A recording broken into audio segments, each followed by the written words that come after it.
ఒక వినూత్నమైన కార్యక్రమానికి శ్రీకారం చుట్టడం జరిగింది మా సిపి గారు బాక్షి గారి ఆధ్వర్యంలో. ఎందుకంటే ప్రతి సందర్భంలోని కూడా మహిళలకు అవగాహన కల్పిస్తున్నాము, స్కూల్లో పిల్లలకు అవగాహన కల్పిస్తున్నాము ఈ పోక్సో యాక్ట్ గురించి, అన్ని యాక్టుల గురించి. కానీ ఈ పోక్సో యాక్ట్ వల్ల కానీ ఇప్పుడున్న అంటే ఆడపిల్లల మీద అఘాయిత్యాలు చేయడం వల్ల, క్షణికావేశంలో ఆడపిల్లలు జోలికి వెళ్ళడం వల్ల, వాళ్ళ మీద చెయ్యటం వల్ల చాలామంది విద్యార్థుల తాలూకా జీవితాలు కూడా పాడవుతున్నాయి. చాలామంది విద్యార్థులు తమ జీవితాలు జైలు పాలు చేసుకునే సందర్భం. అదేవిధంగా వాటిని తట్టుకోలేక కొంతమంది తల్లిదండ్రులు కూడా సూసైడ్లు చేసుకునే పరిస్థితులు కూడా చాలా మ్యాక్సిమం అందరినీ చూస్తున్నాం. ఈ నేపథ్యంలో కంపల్సరీగా ఒక చట్టాల మీద అవగాహన అన్నది పిల్లలకి రావాలి, ముఖ్యంగా మగపిల్లలకి రావాలి.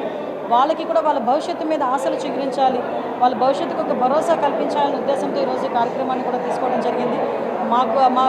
మా కార్యక్రమానికి ఒకటే ఈరోజు ఏదైతే నారా లోకేష్ గారు మేము అపోజిషన్లో ఉండేటప్పుడు ఆయన పాదయాత్ర చేస్తున్నప్పుడు ఉన్న సంఘటనలు బేస్ చేసుకొని ఒక కరిక్యులం అన్నది మనకి సిస్టంలో రావాలి, విద్యా వ్యవస్థలో రావాలి అని చెప్పి ఆయన కోరుకున్నారు.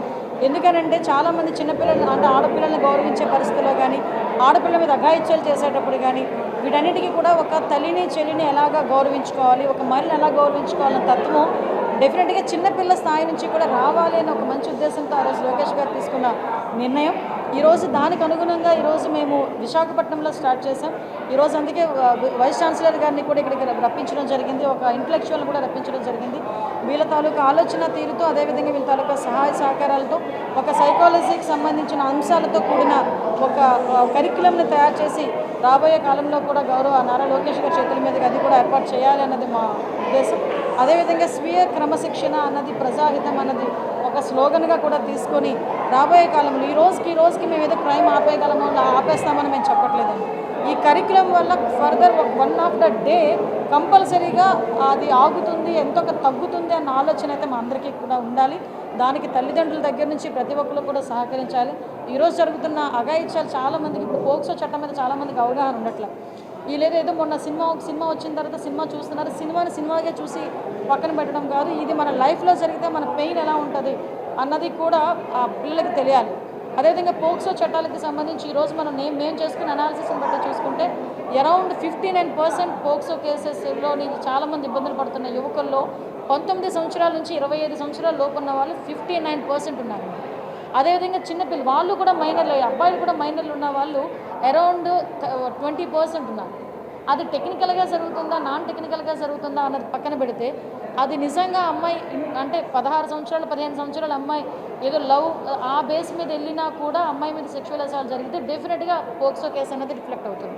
సో నేనేంటంటే మిమ్మల్ని అందరినీ కూడా నేను కోరుకునేది ఒకటే, ఈరోజు మనందరికీ కూడా సమాజంలో ఒక బాధ్యత ఉంది, మన సొసైటీ రేపొద్దు మన పిల్లలు కూడా మన భవిష్యత్తు కూడా ఉంది.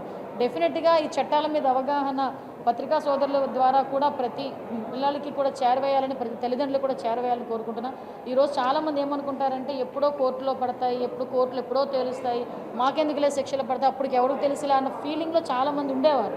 కానీ ఈరోజు పరిస్థితి ఏంటంటే పోక్సో చట్టాలకి డెఫినెట్గా కంపల్సరీగా ప్రతి ఒక్క చోట కూడా స్పెషల్ కోర్ట్స్ ఉన్నాయి.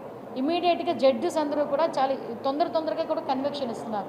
మీకు రీసెంట్గా విజయనగరం జిల్లా చాలా సందర్భాల్లో చెప్తూ ఉంటాను, మీకు 25 సంవత్సరాల కన్విక్షన్, ఒక 6 ఏళ్ళ చిన్న పాప మీద సెక్షువల్ అసాల్ట్ జరిగితే వితిన్ అతను బెయిల్ రాకుండానే బయటకు వచ్చిన పరిస్థితి. మొన్న రీసెంట్గా ఒక తల్లిని చంపి కూతురి మీద మెడ మీద కత్తితో కోసిన పరిస్థితి. ఆ అమ్మాయి కూడా మైనర్, ఆ అబ్బాయికి ఈరోజు పోక్సో యాక్ట్ వర్తిస్తుంది.